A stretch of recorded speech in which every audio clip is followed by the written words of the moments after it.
चलिए अब आगे बढ़ते हैं। सेफगार्ड ड्यूटी की वापस बात करते हैं। जो डीजीटीआई ने जो सिफारिश की है वो स्टील कंपनियों के लिए भले ही अच्छी खबर हो, लेकिन एक सेक्टर है जिसके लिए नेगेटिव है, ऑटो कंपनियां। जी हाँ, ये ऑटो कंपनियों को बड़ा झटका लगेगा इसकी वजह से।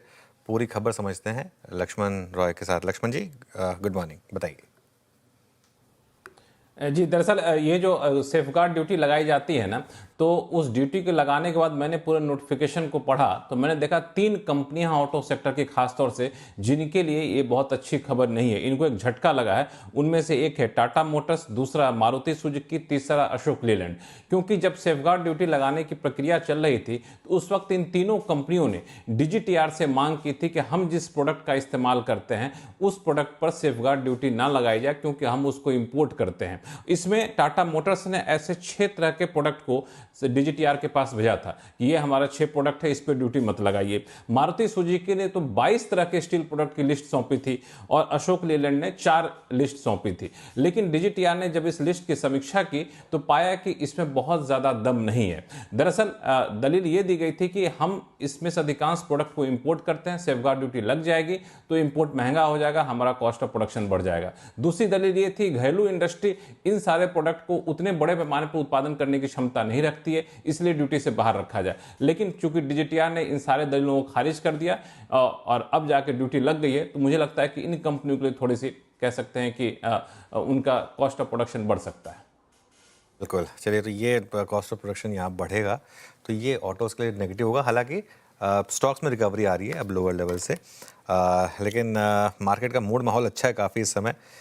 सिर्फ एक आईटी को छोड़ दें तो ओवरऑल मार्केट का मूड माहौल काफ़ी अच्छा है इस समय, आपको दिखाई देगा। इवन निफ्टी ऑटो देखिए, वो भी लोअर लेवल से रिकवर हो गया, क्योंकि भले ही ये खबर उनके लिए नेगेटिव है, लेकिन मार्केट का ओवरऑल मूड माहौल काफ़ी सुधर चुका है। लेकिन एक सेक्टर क्लियरली मार्केट की रैली को कैप कर रहा है, वो है आईटी।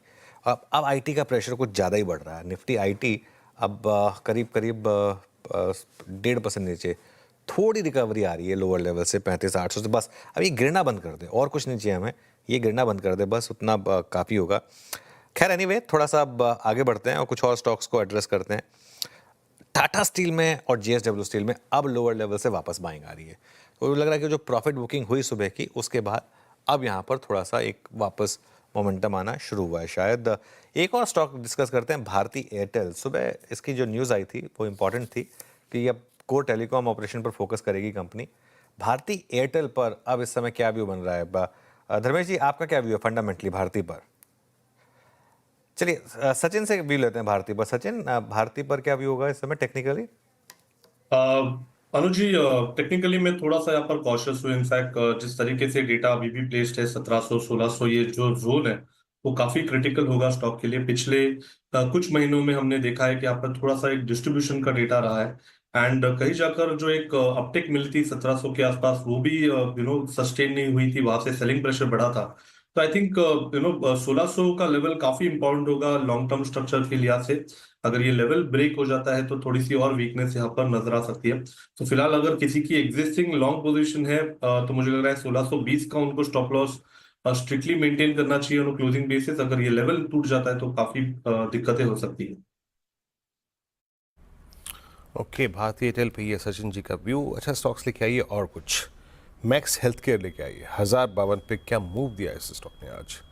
और कल मैं इसके ओआई समरी को देख रहा था और कल इसमें लॉन्ग एडिशंस हुए थे लोअर ट्रेजेक्टरीज में, क्या बेहतरीन move. Rajesh ji, max health care ये पोस्ट बजट जो कोलैप्स था उसके बाद की जो हाईएस्ट ट्रेजेक्टरी थी वो थी 1044। शॉर्ट कवरिंग उसको पूरा, मतलब शॉर्ट कवरिंग का जो इम्पैक्ट था ना वो पूरे जोन को पार करा चुका है।